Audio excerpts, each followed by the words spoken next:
Assalamualaikum warahmatullahi wabarakatuh dan salam sejahtera. Welcome to English Forum Day 2022. Thank you very much for attending to this forum. Our topic for today is about heritage preservation. Before we start our forum, let me introduce myself and the other panels.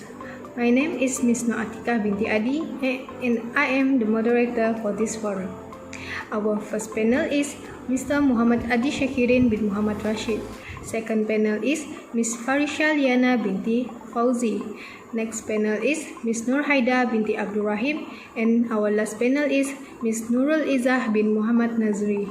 Before we start our forum, I would like to share about the historic building which is Cornwallis.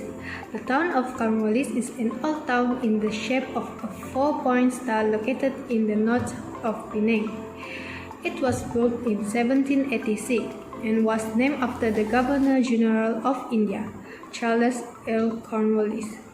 It was established in Padang Kota Lama, Georgetown, Penang, and it also called as Tanjung. For the first question, can you explain about background of Fort Cornwallis as a historic building in Malaysia?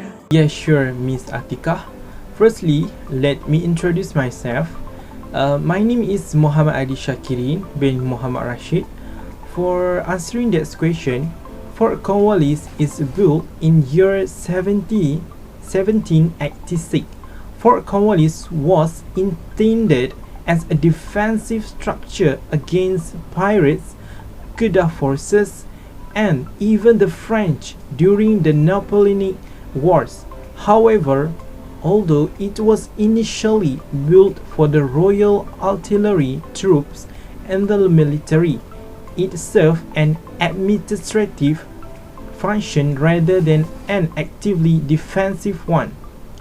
Fort Cornwallis is a bastion fort in Georgetown, Penang, Malaysia, built by the British East India Company in the late 18th century. It is the largest standing fort in Malaysia. The fort never engaged in combat during its operational history. The name comes and inspired from Lieutenant General the Second of Cornwallis, which is the Governor General of Bengal at the time of the fort construction, who had also been involved in the American War of Independence. So that is the background about Cornwallis as the answer for that question from Miss ATIKAH. Thank you, Mr. Adi, for the great explanation. For the next question, let me hear from panel number 2, Miss FARISHA. How was Fort Cornwallis built and how much did it cost to build the monument? Assalamualaikum and hi everyone. My name is FARISHA LIYANA binti FAUZI. Thank you, Miss ATIKAH, for moderator today, and thank you for the question. Fort Cornwallis was built by Captain Francis Lai initially using Nibong wood without permanent construction, covering an area of 416.6 square feet. In 1804, the city was rebuilt with bricks and stones using the labor of Indians prisoners during the service of Colonel R.T. Fikira as Governor of Penang. The town of Cornwallis was fully complete in 1810 during Norman Macalister service as Governor of Penang at a cost of $80,000. The walls of the garden, which were 10 feet high, were built in the shape of stars, including a small church, prison cell, detention rooms, weapon and ammunition storage area, the original flagpole, and about 17 old bronze cannon. Thank you, Miss FARISHA, for the information. For the next question, let me hear from panel number 3, Miss HAIDA. The question is, what is the speciality of the Fort Cornwallis monument, which is a cultural heritage in our country? Thank you for the question, moderator. My name is HAIDA binti Abdul RAHIM. Okay, to answer your questions, the privileged part on the Fort Cornwallis that makes it a cultural heritage is that it's originally founded by British and Penang settlements founder named Captain Francis Lai. As we all know, Francis Lai is the head of colonial and models in Georgetown, Penang. The statue of Captain Francis Lights, especially built by the British and Lees Fort Cornwallis, is a memorial and tribute to him.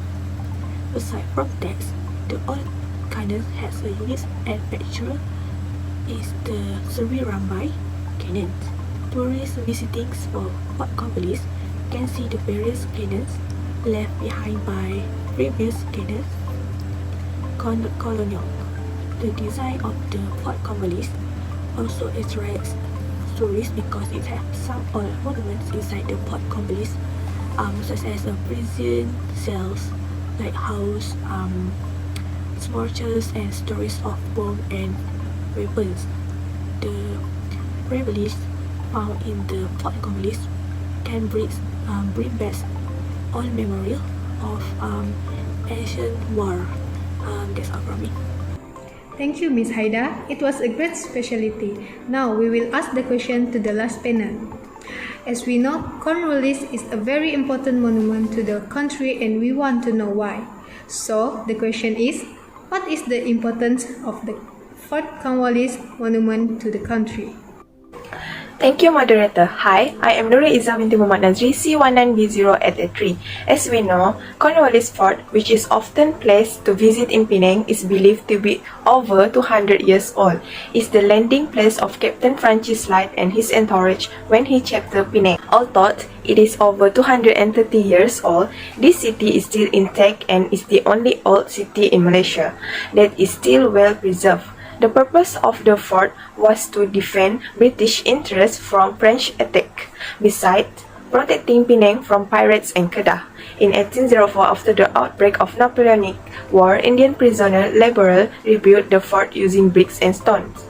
Fort Cornwallis was then completed in 1810 and was originally built for the British Army historically and more administratively than defensively.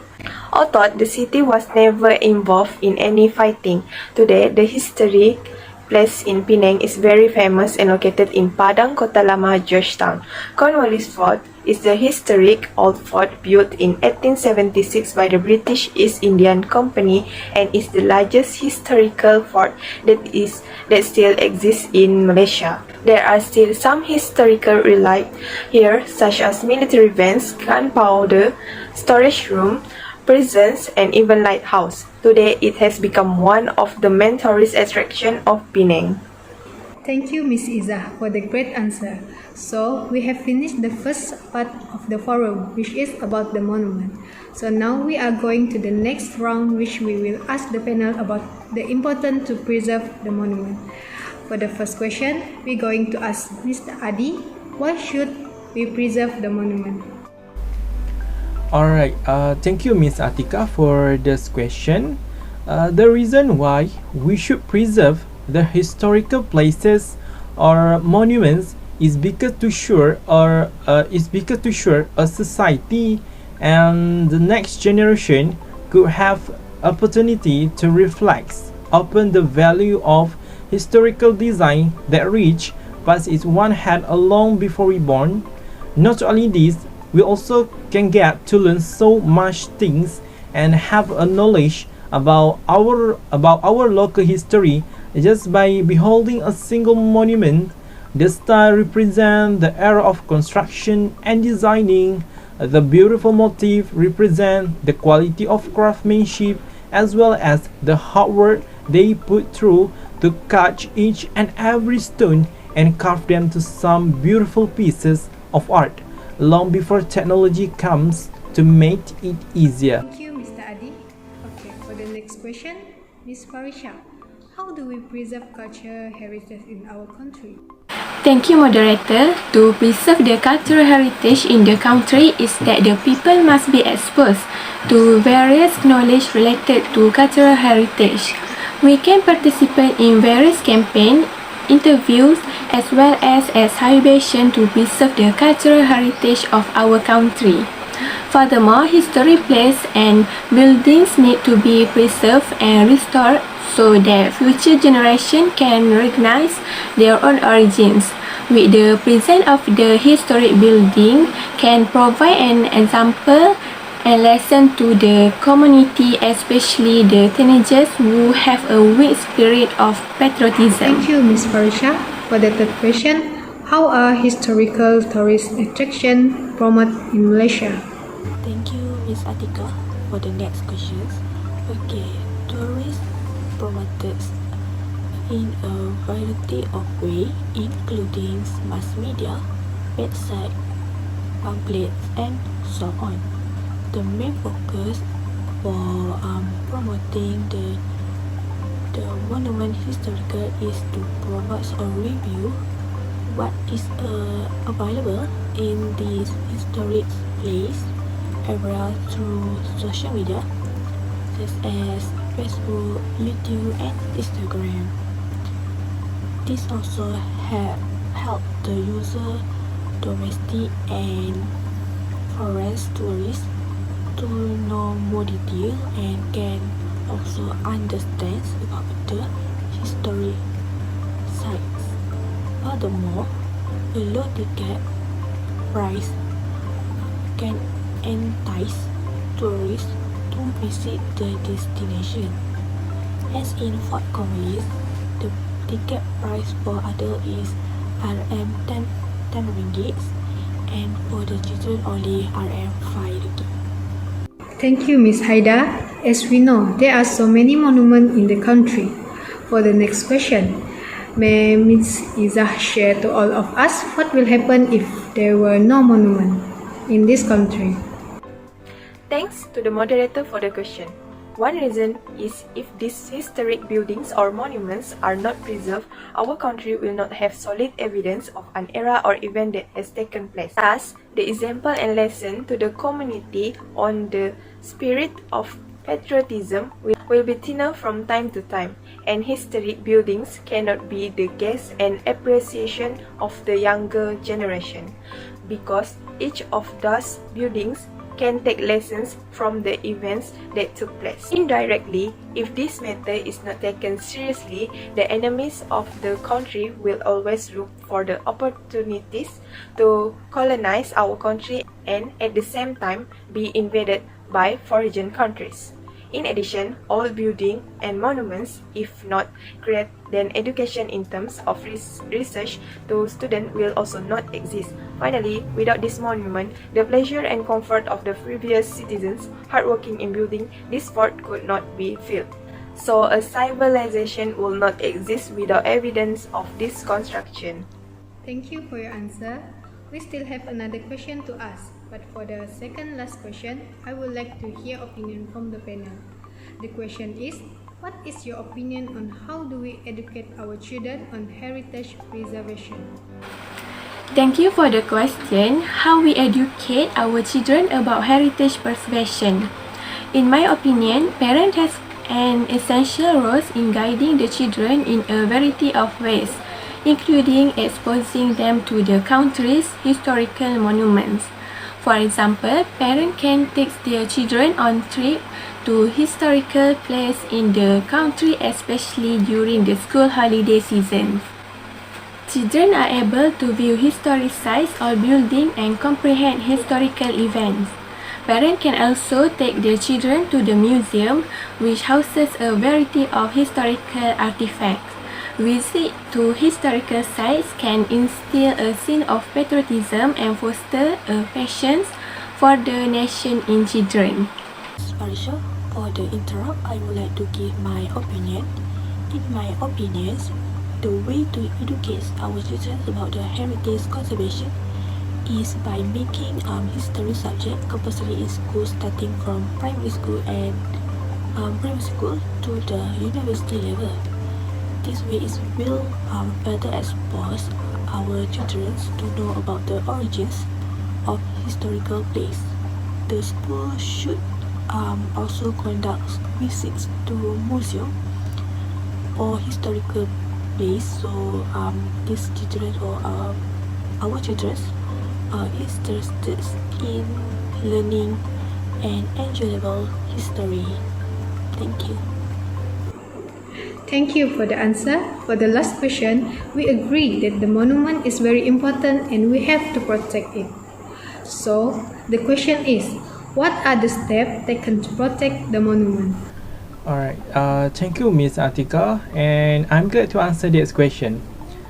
In my opinion, we need to have awareness campaign as a best solution to educate community how important it is to preserve historical monuments.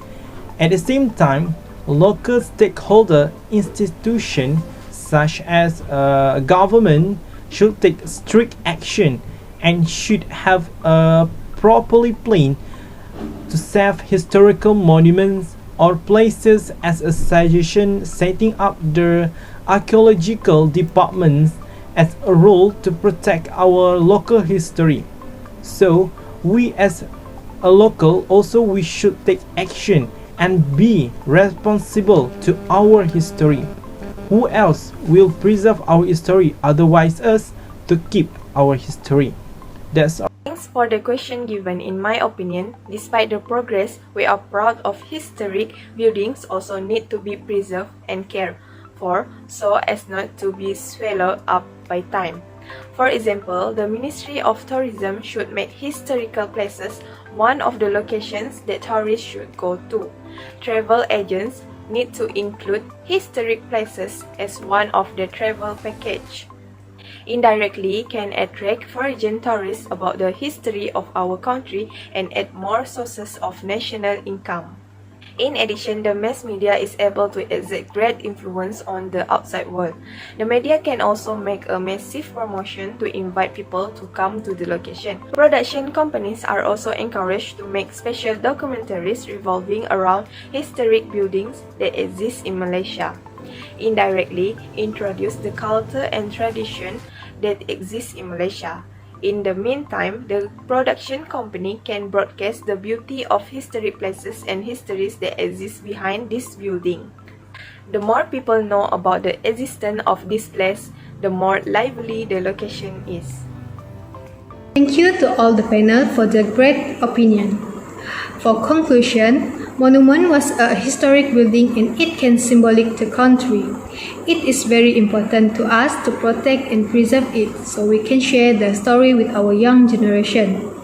So, we have come to an end of the forum. I hope all people who watch the forum will get the benefit and the information given is enough to educate the people about our monument. Once again, thank you to all panel for your sharing. That's all from us. Thank you.